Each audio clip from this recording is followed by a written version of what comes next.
Well students, आप लोगों का हमारे इस नए चैप्टर में स्वागत है। आज हम लोग नया चैप्टर सरफेस केमिस्ट्री शुरू करने वाले हैं और इस चैप्टर में हम लोग सरफेस पे होने वाले डिफरेंट टाइप ऑफ फिनोमेना के बारे में डिस्कस करेंगे। यानी कि किसी भी सॉलिड सरफेस पे या फिर हम लोग ऐसा बात करें किसी भी मटेरियल और सब्सटेंस के सरफेस पे डिफरेंट टाइप ऑफ जो घटनाएं संपन्न होती हैं। यानी फिर हम लोग ऐसा बोल सकते हैं कि अगर किसी तरह का प्रोसेस परफॉर्म हो सरफेस पे किसी भी सॉलिड मटेरियल के या फिर किसी भी मटेरियल्स के, तो उसे हम यहाँ पे स्टडी करेंगे। यानी कि यह जो चैप्टर है वो मेनली रूप से सरफेस के बारे में स्टडी करने की बात कर रहा है। यानी कि इस चैप्टर में हम लोग मटेरियल्स के सरफेस पे होने वाले डिफरेंट टाइप ऑफ प्रोसेसेस के बारे में यहाँ पे स्टडी करेंगे।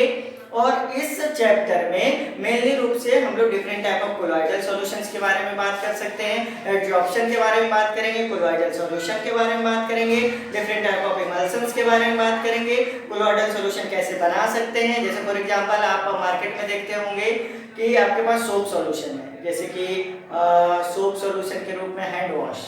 उस हैंड वॉश का जब आप यूज करते हैं तो सेमी सॉलिड टाइप का होता है जो कि आराम से आप उसको यूज कर सकते हो, तो वो है क्या, एक कोलॉइडल सॉल्यूशन। जैसे आप पेस्ट यूज करते हैं, वो पेस्ट है क्या, एक कोलॉइडल सॉल्यूशन। तो इस तरह के बहुत सारे मटेरियल्स हमारे एवरीडे लाइफ में हैं जिनके बारे में हम लोग इस चैप्टर में स्टडी करने वाले हैं। एक बात और स्टूडेंट कि मेनली रूप से ये सरफेस फेनोमेना है, इसका हम लोग ऐसा कहते हैं कि केमिस्ट्री का वह ब्रांच जिसमें कि हम लोग मटेरियल्स के सरफेस पे होने वाले डिफरेंट टाइप ऑफ प्रोसेसेस का स्टडी करते हैं, उसी का हम लोग क्या कहते हैं, सरफेस केमिस्ट्री कहते हैं। तो चलिए स्टूडेंट हम लोग डिफाइन करते हैं सरफेस केमिस्ट्री को। The branch of chemistry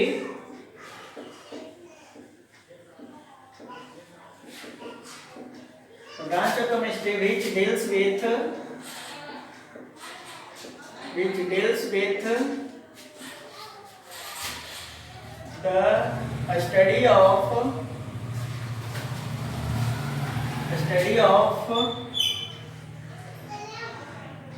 study of different phenomena occurs on the surface of materials. Materials are called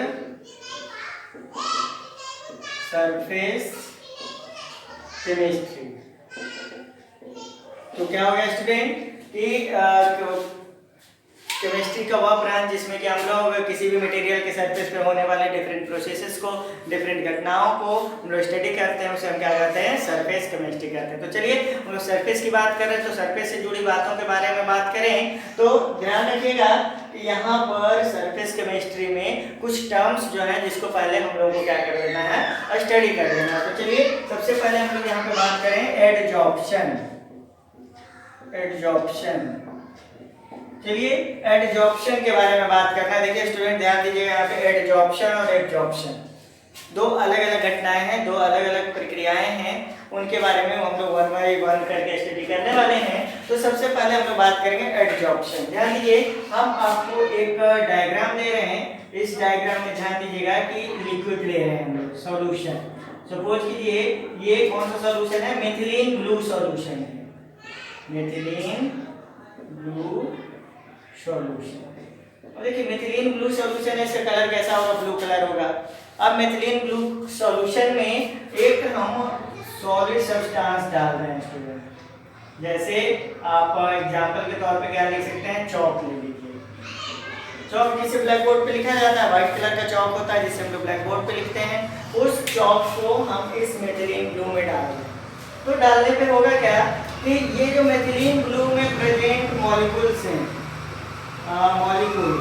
ये मॉलिक्यूल्स धीरे धीरे करके इसके सरफेस पे क्या होता चला जाएगा, चिपकता चला जाएगा। कुछ इस प्रकार क्या होता है कि इसके सरफेस पे ये मॉलिक्यूल्स जो है वो चिपकते चले जा रहे हैं और आप इसको बाहर निकाल के लाएंगे। मतलब इसको हम क्या कर रहे हैं, बाहर निकाल के ला रहे हैं। इसको ध्यान दीजिए, यहाँ पर इसको निकाला जाए बाहर, तो यहाँ लेके आते हैं। तो ये जो आपका चौक है इस चौक के सरफेस पे कुछ चीजें चिपकी हुई हैं, क्योंकि इसका कलर कैसा हो चुका है, इसका कलर हो चुका है ब्लू। तो ब्लू कलर होने का मतलब क्या है, बाकी जो सरफेस है चौक का जो कि सॉल्यूशन के अंदर नहीं है, उसका कलर कैसा है स्टूडेंट, तो व्हाइट है। और जिसको हमने सॉल्यूशन के अंदर डाला उसका कलर कैसा हो गया, ब्लू। और ब्लू होने का कारण क्या हो गया, ये ब्लू इसलिए है क्योंकि मेथिलीन ब्लू का कुछ मॉलिक्यूल जो है इसके ऊपर चिपक गया, यानी कि स्टिक कर गया। तो जो सब्सटेंस, इस सब्सटेंस को, ये जो मेथिलीन ब्लू है जो इसके ऊपर चिपक गया, इसको हम लोग कहेंगे एडजॉर्बेट, एडजॉर्बेट कहेंगे। और जिस सब्सटेंस के ऊपर, ये देखिए चौक, जिस सब्सटेंस के ऊपर मेथिलीन ब्लू आकर चिपका है उसको हम लोग कहेंगे एडजॉर्बेंट, एडजॉर्बेंट। मतलब जिसके ऊपर चिपकता है वो एडजॉर्बेंट कहलाएगा, और जो चिपकता है यानी कि जो स्टिक करता है वो क्या कहलाएगा, एडजॉर्बेंट कहलाएगा। और एक बात ध्यान दीजिएगा, अगर आप इसको यहाँ से ब्रेक करें और ब्रेक करने के बाद आप यहाँ पे इसे देखें तो इसके अंदर का कलर कैसा नजर आता है, आपको व्हाइट नजर आता है। इसका मतलब क्या हो गया कि मेथिलीन ब्लू का जो मॉलिक्यूल है वो सिर्फ और सिर्फ इसके सरफेस पे स्टिक किया है, जबकि इसके इस चौक के अंदर इन नहीं किया है। तो मतलब इस तरह के फेनोमेना को ही एडजॉर्प्शन कहेंगे। मतलब वैसा फेनोमेना जिसमें कि लिक्विड के मॉलिक्यूल या फिर गैसियस मॉलिक्यूल सॉलिड के एक्सटर्नल सरफेस पे चिपकते हैं, लेकिन उस सॉलिड के इंटरनल सरफेस पे इन नहीं करते हैं, उस तरह के फेनोमेना को हम लोग क्या कहेंगे स्टूडेंट, एडजॉर्प्शन कहेंगे। तो यहाँ पे हम लोग लिखेंगे द प्रोसेस इन विच, यहाँ पे डिफाइन कीजिए, the process in which the molecules of liquid and gas are stick on the surface of solid, whereas it does not enters inside the solid substance are called adsorption। तो student ध्यान रखिएगा, adsorption का मतलब क्या होगा कि liquid और gas के जो मॉलिक्यूल हैं वो सॉलिड सरफेस यानी एक्सटर्नल सरफेस पे जाके चिपक जाएंगे, लेकिन इस सॉलिड सब्सटेंस के अंदर इन नहीं करते हैं। उस तरह के फेनोमेना को हम लोग क्या कहेंगे, एडजॉर्प्शन कहते हैं। तो ये हो गया आपका एडजॉर्प्शन। अब देखिए यहाँ पे दो टर्म आया, एक आया है एडजॉर्बेट। एडजॉर्बेट क्या होता है उसके बारे में बात करेंगे हम लोग। तो एडजॉर्बेट के बारे में, अच्छा एडजॉर्बेट के बारे में बात करने से पहले इसका एक एग्जांपल नोट कीजिए, और एग्जांपल में हम लोग लिखेंगे the molecule of methylene blue, the molecule of methylene blue stick on the external surface of chalk। तो एक्सटर्नल सरफेस पे चिपक जाना मेथिलीन ब्लू के मॉलिक्यूल्स का ही क्या कहलाया जाएगा, यहाँ पे एडजॉर्प्शन कहलाया जाएगा। तो स्टूडेंट ये तो एडजॉर्प्शन हो गया, आप लोग एडजॉर्प्शन को नोट डाउन कीजिए। अब हम यहाँ पे दो टर्म आया है, एडजॉर्बेट और एडजॉर्बेंट, इन दोनों के बारे में स्टडी करते हैं।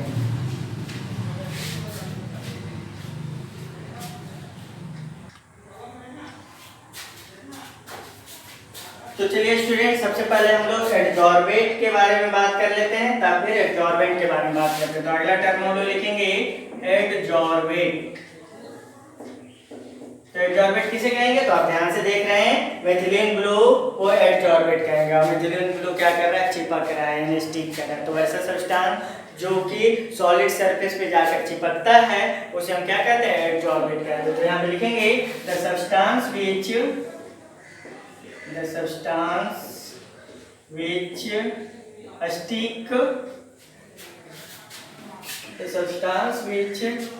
stick on the surface of solid materials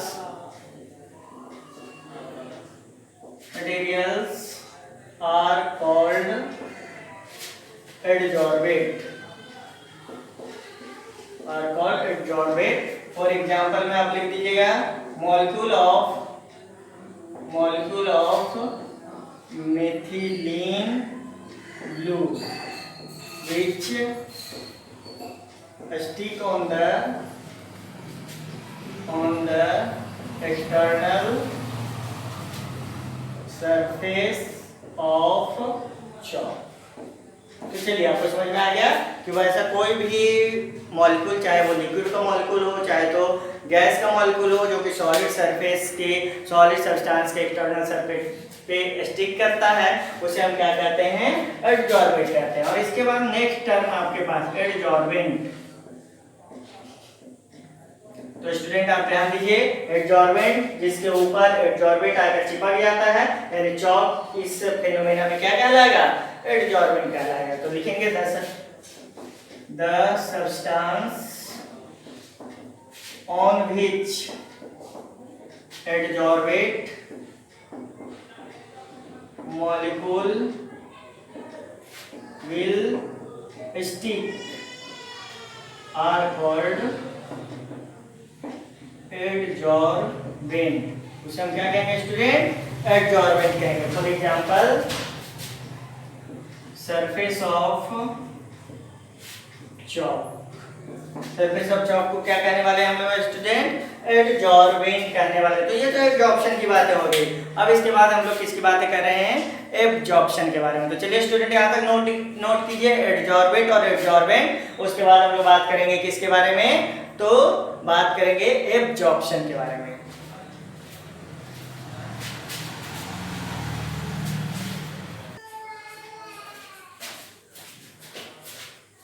तो चलिए स्टूडेंट अब हम लोग बात करने वाले हैं एब्जॉर्प्शन के बारे में कि एब्जॉर्प्शन होता क्या है। तो देखिए एब्जॉर्प्शन जो है वो सरफेस फिनोमेना है, लेकिन एब्जॉर्प्शन की अगर बात करें तो वो इंटरनल फिनोमेना है। जैसे ध्यान दीजिए कि मान लीजिए आपने एक कंटेनर लिया और इस कंटेनर में आपने वाटर लिया। सपोज कीजिए आपने क्या लिया? इसमें वाटर लिया। ये आपने वाटर लिया है और ध्यान दीजिए इस वाटर के, ध्यान देना है आपको क्या कि आपने वाटर लिया है और इस वाटर में आपने रेजिन डाला है। ये सपोज कीजिए रेजिन है। रेजिन किसको कहते हैं स्टूडेंट? तो किशमिश। आप लोग किशमिश तो जानते ही होंगे, किशमिश को ही रेजिन्स कहा जाता है। तो रेजिन्स को डाला गया इसमें वाटर में और डालने के बाद इसको छोड़ दिया गया। डालने के बाद जब इसको छोड़ दिया गया तो कुछ देर के बाद क्या देखा जाता है? ये जो रेजिन्स है वो सॉल्यून हो जाता है कुछ इस तरह से, यानी आफ्टर टेकिंग सम टाइम, कुछ देर के बाद, मतलब मान लीजिए आप 12 घंटा के लिए इसको डाल के इसमें छोड़ दीजिए और 12 घंटा के बाद देखते हैं क्या ये फूल गया, पूरी तरह से सॉल्यून हो गया।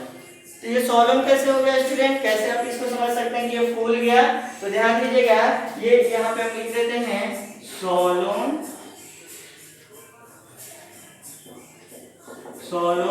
रेजिन्स। तो फूल क्यों गया स्टूडेंट? तो ये ध्यान में देने वाली बात ये है कि जब आप वाटर में रेजिन को डाले थे तो वो श्रिंक कंडीशन में था, लेकिन यहाँ पर क्या हुआ कि वाटर के मॉलिक्यूल जो है वो इसमें चले गए। अब वाटर के मॉलिक्यूल इसके अंदर इन करने की वजह से ये क्या हो गया? पूरी तरह से फूल गया। तो इस फेनोमेना को हम लोग एब्जॉर्प्शन कहेंगे, जिसमें होता क्या है कि लिक्विड या गैसियस मॉलिक्यूल किसी भी मटेरियल के सरफेस के अलावा उसके अंदर इन कर जाते हैं, यानी कि बॉडी के अंदर चले जाते हैं। उस तरह के फेनोमेना को हम लोग क्या कहने वाले हैं? एब्जॉर्प्शन कहने वाले हैं। तो देखिए यहाँ पे लिखेंगे the process in which the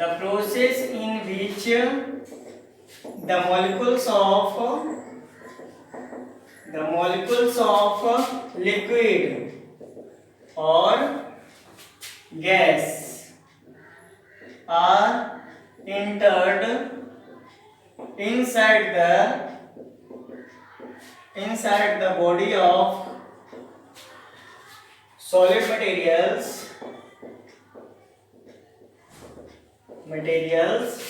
are called absorption। उसे हम क्या कहेंगे स्टूडेंट, एब्जॉर्प्शन कहेंगे, जिसमें कि क्या हो जाएगा, लिक्विड में के मॉलिक्यूल्स और गैस के मॉलिक्यूल्स क्या हो जाएंगे, बॉडी के अंदर इन कर जाएंगे। कोई भी सब्सटेंस के, जैसे आपने यहाँ पे याद दिया रेजिन लिया, रेजिन में वाटर इन कर गया, तो इन करने के प्रोसेस को ही हम लोग क्या कहेंगे, एब्जॉर्प्शन कहेंगे। तो चलिए ये एब्जॉर्प्शन हो गया, यानी एग्जांपल में आप लिख दीजिएगा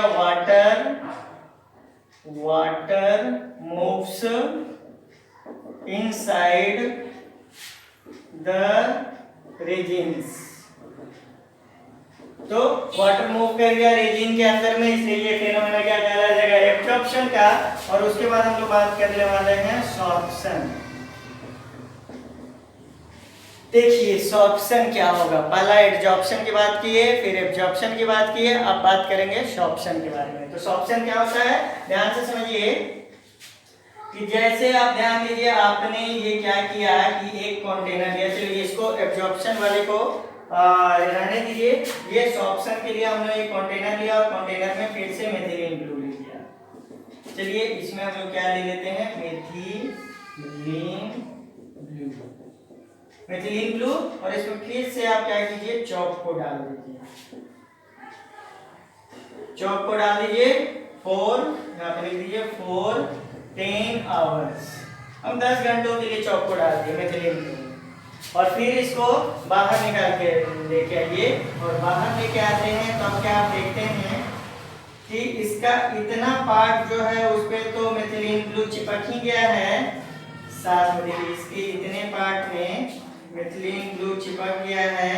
और चिपकने के साथ साथ जब आप इसको ब्रेक करते हैं तो क्या देखते हैं कि ये ऊपर, ये यहाँ पर तो ब्लू कलर हो ही गया था, ये ध्यान दीजिए, इसका क्या कैसा कलर हो गया था, ब्लू कलर, और साथ में इंटरनल कलर भी जो था वो कैसा हो गया था, ब्लू हो गया था। इसका मतलब क्या हो गया कि मेथिलीन ब्लू के जो मॉलिक्यूल हैं चॉक के एक्सटर्नल सरफेस पे तो स्टिक किए ही हैं, साथ साथ इस चॉक के अंदर में, यानी कि एक्सटर्नल सरफेस के अलावा इंटरनल बॉडी के अंदर भी मेथिलीन ब्लू के मॉलिक्यूल जो है वो इन कर गए हैं। तो यहाँ पे एडजॉर्प्शन का प्रोसेस और एब्जॉर्प्शन का प्रोसेस दोनों साइमल्टेनियसली हुआ, यानी एक साथ हुआ। तो ऐसा प्रोसेस जिसमें कि एडजॉर्प्शन और एब्जॉर्प्शन साइमल्टेनियसली हो, यानी एक साथ हो, उस तरह के प्रोसेस को हम लोग क्या कहेंगे, सॉर्प्शन कहेंगे। तो चलिए यहाँ पे डिफाइन करते हैं सॉर्प्शन को, द प्रोसेस इन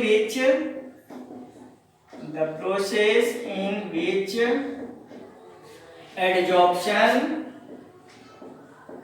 एंड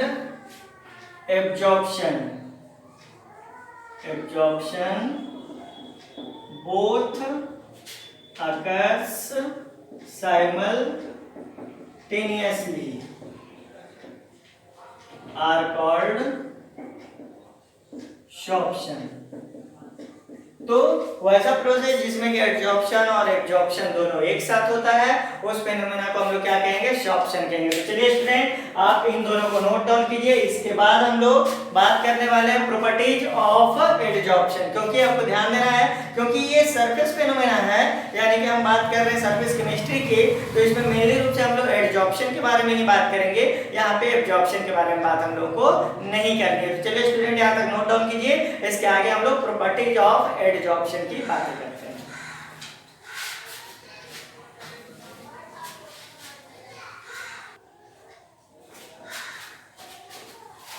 तो चलिए यहाँ पे हम लोग नोट डाउन कर रहे हैं क्या, properties of adsorption.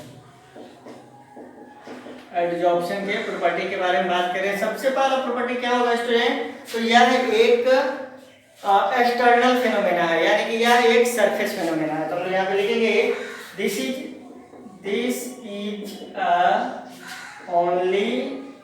N only surface phenomena.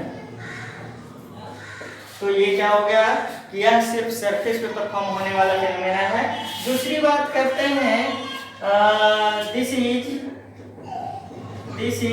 Exothermic process. कैसे, तो एक्सोथर्मिक प्रोसेस का मतलब क्या हो गया कि जैसे स्टूडेंट बात कीजिए, आपका ये एक सॉलिड सब्सटेंस है, और इस सॉलिड सब्सटेंस के ऊपर मान लिया जाए कि कोई सब्सटेंस आकर चिपक रहा है, तो ध्यान दीजिए, आपको पता है कि कोई भी मॉलिक्यूल जो है वो रैंडमली मूव करते हैं। रैंडमली मूव क्यों करते हैं? क्योंकि उनके पास एक्स्ट्रा एनर्जी होता है, उस एनर्जी की वजह से वो लोग मूव करते हैं, यानी काइनेटिक एनर्जी उनके पास है। जब ये आके इस पर स्टिक कर गए तो स्टिक करने से उनका एनर्जी क्या हो जाएगा? डिक्रीज कर जाएगा। और वो एनर्जी किस फॉर्म में रिलीज होगा? तो हीट के फॉर्म में रिलीज हो जाता है। इसलिए इसे हम क्या कहेंगे? It is an exothermic process, यानी कि एडजॉर्प्शन का प्रोसेस कैसा प्रोसेस है? एक्सोथर्मिक प्रोसेस है। पहली बात तो ये। और आगे बात करें तो आप ये कह सकते हैं कि यहाँ पर सिस्टम का एंथैल्पी जो है वो डिक्रीज करता है। सिस्टम का एंथैल्पी कैसे डिक्रीज करेगा? तो क्योंकि एनर्जी जो है हीट के फॉर्म में रिलीज आउट होता है, जिसकी वजह से पूरे सिस्टम का एनर्जी डिक्रीज होता है। इसलिए एक ऐसा फिनोमेना है, it is a negative enthalpy, यानी कि यहाँ पे एंथैल्पी को क्या हुआ? सिस्टम का डिक्रीज होगा। लिखेंगे यहाँ पे in this process the enthalpy of system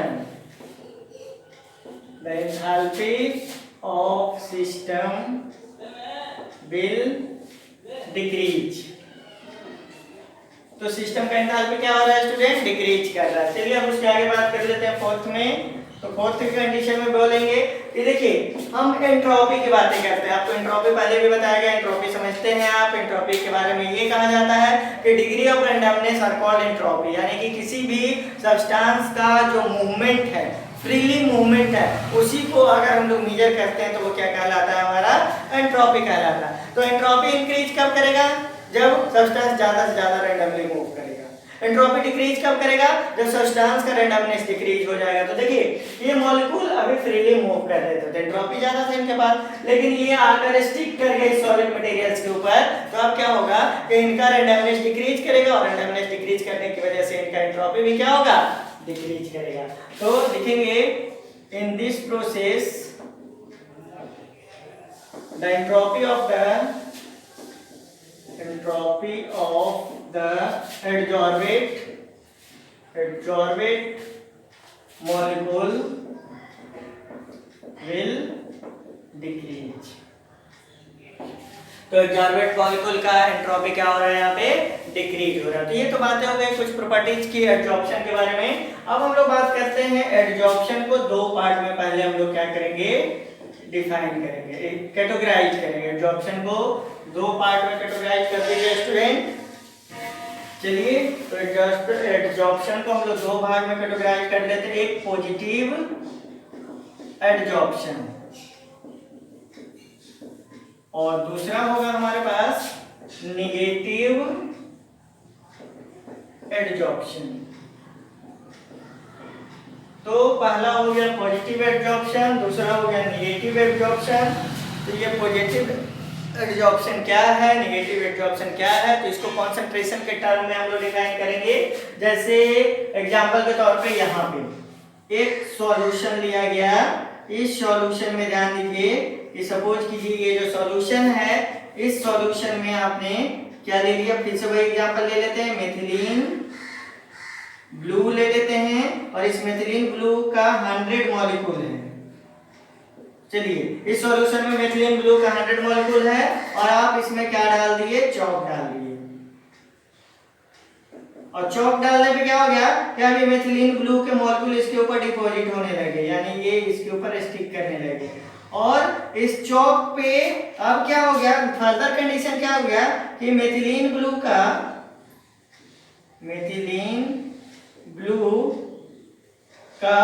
60 molecule on the surface of chalk, यानी चॉक के सरफेस पे 60 मॉलिक्यूल डिपॉजिट हो गया, स्टिक कर गया। तो क्या हो गया? सॉल्यूशन में बचा 40 मॉलिक्यूल ऑफ मेथिलीन ब्लू। इसका मतलब क्या हो गया स्टूडेंट कि सॉल्यूशन का कंसंट्रेशन घट गया और मॉलिक्यूल्स चॉक के ऊपर मॉलिक्यूल्स का कंसंट्रेशन बढ़ गया। इस तरह के एडजॉर्प्शन को हम लोग क्या कहेंगे? पॉजिटिव एडजॉर्प्शन कहेंगे। मतलब कि एडजॉर्प्शन का रेट ज्यादा होगा, एडजॉर्ब्ड मॉलिक्यूल का नंबर ज्यादा होगा इन comparison two molecule present inside the solution. और हम लोग क्या कहेंगे? उसको पॉजिटिव एडजॉर्प्शन कहेंगे। तो लिखेंगे यहाँ पे the process in which the process in which the concentration of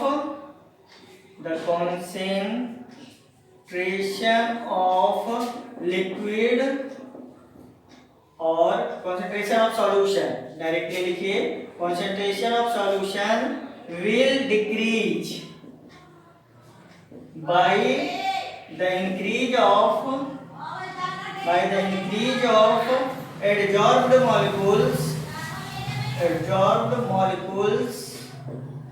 on the surface of adsorbent are called positive adsorption. उसे हम क्या कहेंगे? पॉजिटिव एडजॉर्प्शन कहेंगे। और यहां पे लिखेंगे in this process the concentration of the solution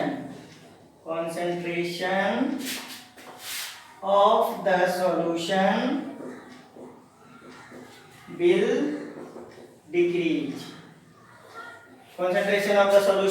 decrease, यानी कि यह एक ऐसा प्रोसेस है जिसमें कि सॉल्यूशन का कंसंट्रेशन क्या होता है? डिक्रीज करता है। तो चलिए ये तो बातें हम लोग कर लिए किसके बारे में? पॉजिटिव एडजॉर्प्शन के बारे में। अब हम लोग बात करते हैं किसके बारे में? नेगेटिव एडजॉर्प्शन के बारे में। तो देखिए यहाँ पे ध्यान दीजिए, इससे हम आपको एक डायग्राम देते हैं और सेम डायग्राम हम आपको देंगे। यहाँ पे मिथिलीन ब्लू ले लीजिए, यहाँ पे हम ले रहे हैं क्या? Methylene blue 100 molecules. चलिए 100 मॉलिक्यूल मिथिलीन ब्लू लिया हमने, यहाँ पे हमने फिर से चौक डाला और चौक डालने पे फिर से मिथिलीन ब्लू का क्या हो गया? यहाँ पे डिपोजिशन हो गया। अब यहाँ पे ध्यान दीजिए कि 40 molecules of methylene blue deposited on the surface of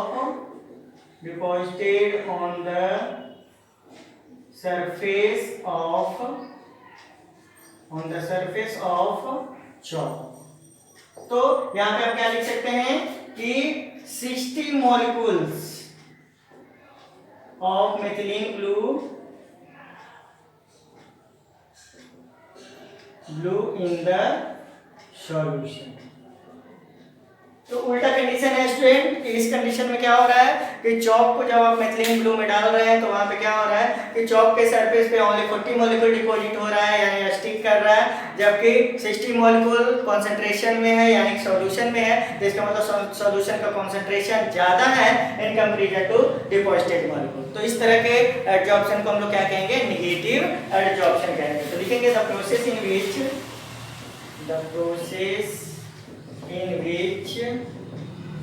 the concentration of solution is greater than the adsorbent molecule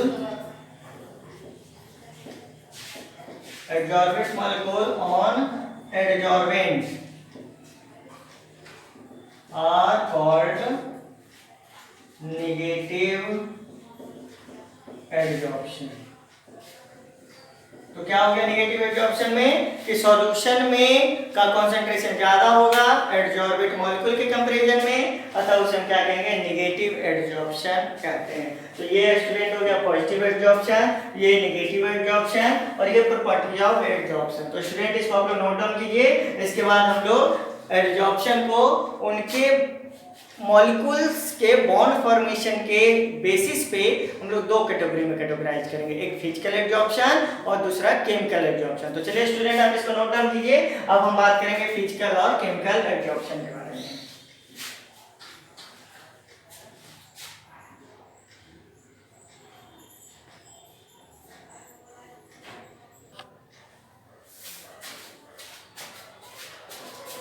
तो चलिए स्टूडेंट हम लोग यहाँ पे क्या लिखते हैं? यहाँ पे एडजॉर्प्शन लिखिए, एडजॉर्प्शन, और यहाँ पे आप लिख दीजिए on the basis of bond formation, on the basis of bond formation. और इसको दो पार्ट में कैटेगराइज कर दीजिए। कौन कौन सा? एक स्टूडेंट लिखिए आप लोग फिजिकल एडजॉर्प्शन। चलिए, पहला तो हो गया फिजिकल एडजॉर्प्शन, और सेकेंड में हम लोग लिख देंगे केमिकल एडजॉर्प्शन। तो कौन कौन सी बातें हो गई? एक फिजिकल एडजॉर्प्शन, दूसरा हो गया हमारे पास केमिकल एडजॉर्प्शन के बारे में। तो चलिए देखिए यहाँ पे बात करते हैं फिजिकल एडजॉर्प्शन किसे कहेंगे। तो फिजिकल एडजॉर्प्शन वैसे एडजॉर्प्शन को कहेंगे स्टूडेंट जिसमें कि एडजॉर्बेंट मॉलिक्यूल जो है वो एडजॉर्बेंट मॉलिक्यूल एडजॉर्बेंट के ऊपर वीक वंडरवाल फोर्सेज के द्वारा चिपके होते हैं। यानी ऐसा आप बात कर सकते हैं कि उनके बीच में जो फोर्स ऑफ अट्रैक्शन होता है वो बहुत ही वीक होता है, बहुत ही कमजोर होता है। और आपको पता है कि जहां कोई भी फोर्स ऑफ अट्रैक्शन नहीं अप्लाई होता है वहां पे सेल्फ एक फोर्स ऑफ अट्रैक्शन अप्लाई होता है, जिसे हम वीक वंडरवाल फोर्सेज कहते हैं। तो फिजिकल एब्जॉर्प्शन में ध्यान रखना है कि चिपकने वाला जो मॉलिक्यूल है वो जिस मटेरियल के ऊपर चिपकेगा वहां पर दोनों के बीच में सिर्फ और सिर्फ एक कमजोर यानी वीक वंडरवाल फोर्सेज अप्लाई होंगे। यानी किसी तरह का कोई bond formation, strong bond formation, strong force of attraction apply नहीं होता है। उस तरह के एब्जॉर्प्शन को हम लोग क्या कहते हैं? फिजिकल एब्जॉर्प्शन कहते हैं। तो चलिए नोट डाउन करते हैं। The process in which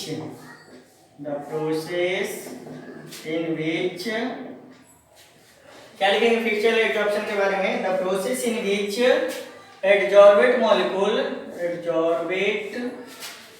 molecule stick on the adsorbent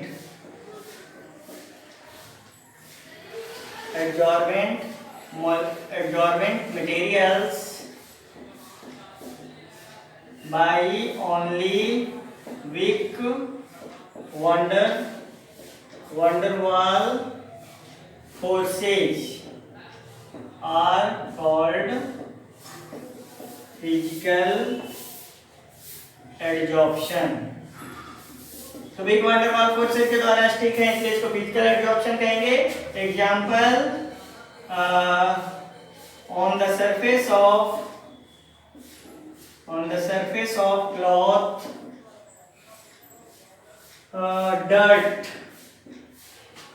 are stick by weak van der Waals forces। तो चलिए ये weak van der Waals forces हो गए। अब इसके आगे आप बात कर लीजिए केमिकल एडजॉर्प्शन। तो देखिए स्टूडेंट केमिकल एडजॉर्प्शन में क्या होता है कि बहुत ही strong force of chemical bond का फॉर्मेशन होता है, बहुत ही strong force of attraction apply होता है। जैसे कि आप बात कर सकते हैं, तो बात हम लोग क्या करेंगे, आयनिक बॉन्ड का फॉर्मेशन हो सकता है, हाइड्रोजन बॉन्ड का फॉर्मेशन हो सकता है, पोलर बॉन्ड्स का फॉर्मेशन हो सकता है। तो कहने का मतलब क्या हुआ है कि एडजॉर्बेंट और एडजॉर्बेंट के बीच में जब केमिकल बॉन्ड का फॉर्मेशन हो जाता है तो उस तरह के एडजॉर्प्शन को हम लोग क्या कहते हैं कि केमिकल एडजॉर्प्शन कहते हैं। तो यहाँ पे लिखते हैं the process in which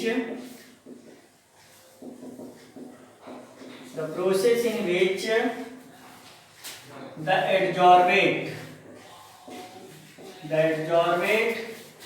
molecule stick on the adsorbent material by a strong chemical bond are called chemical adsorption. उसे हम क्या कहेंगे स्टूडेंट? केमिकल एडजॉर्प्शन कहेंगे कि जिसमें एडजॉर्बेंट मॉलिक्यूल जो है, चिपकने वाला मॉलिक्यूल जो है वो एडजॉर्बेंट के ऊपर जिस पर चिपकता है दोनों के बीच में केमिकल बॉन्ड का फॉर्मेशन हो सकता है। हाइड्रोजन बॉन्ड बन जाएगा या फिर पोलर बॉन्ड बन जाएगा। तो इस तरह के बॉन्ड का फॉर्मेशन हो जाने के कारण इसको क्या कहेंगे? केमिकल एडजॉर्प्शन कहेंगे। फॉर एग्जांपल में लिखिएगा hydrogen gas stick on the surface of nickel metal। ये एग्जांपल हो गया। अब देखिए it is also called, physical absorption को फिजिजॉर्प्शन कहते हैं और केमिकल एब्जॉर्प्शन को केमिजॉर्प्शन कहते हैं। तो it is also called फिजिजॉर्प्शन। Physical absorption को क्या कहेंगे? फिजिजॉर्प्शन कहेंगे। और यहाँ पे लिखेंगे इट इज ऑल्सो कॉल्ड केमिजॉर्प्शन। तो ध्यान रखना है, फिजिकल एब्जॉर्प्शन को फिजिजॉर्प्शन कहेंगे, केमिकल एब्जॉर्प्शन को केमिजॉर्प्शन कहेंगे। तो स्टूडेंट आज की क्लास में हम लोगों ने बात किया सरफेस केमिस्ट्री के बारे में, एब्जॉर्प्शन क्या होता है उसके बारे में बात किया हम लोगों ने, एब्जॉर्प्शन समझाया कि what is difference between absorption and absorption. उसके अलावा आपको ये समझाने की कोशिश की कि सॉर्प्शन क्या होता है। फिर हमने कंसंट्रेशन के आधार पे, स्टिकिंग मटेरियल्स के आधार पे हमने एब्जॉर्प्शन को दो पार्ट में डिवाइड किया, एक पॉजिटिव एब्जॉर्प्शन और दूसरा नेगेटिव एब्जॉर्प्शन। फिर bond formation between adsorbent and adsorbent के आधार पे हम लोगों ने एब्जॉर्प्शन को दो भागों में बांटा। एक आपका हो गया फिजिकल एब्जॉर्प्शन जिसे फिजिजॉर्प्शन कहते हैं, दूसरा केमिकल एब्जॉर्प्शन जिसे केमिजॉर्प्शन कहते हैं, और उसे डिफाइन किया। स्टूडेंट आज की क्लास के लिए इतना ही। नेक्स्ट क्लास में हम लोग डिटेल्स में स्टडी करने वाले हैं फिजिकल एब्जॉर्प्शन, केमिकल एब्जॉर्प्शन के बारे में। तो स्टूडेंट आप इसको ध्यान से नोट डाउन कीजिए, इस फिजिकल एब्जॉर्प्शन और केमिकल एब्जॉर्प्शन को नोट डाउन करें। और नेक्स्ट क्लास में हम लोग मिलते हैं नए टॉपिक के साथ, फिजिकल एब्जॉर्प्शन का डिटेल्स स्टडी, केमिकल एब्जॉर्प्शन का डिटेल्स स्टडी, फ्रेंडली आइसोथर्म्स के बारे में हम लोग बात करेंगे। तो चलिए स्टूडेंट आज की क्लास के लिए इतना ही। That's all from today. Thanks for watching this video student.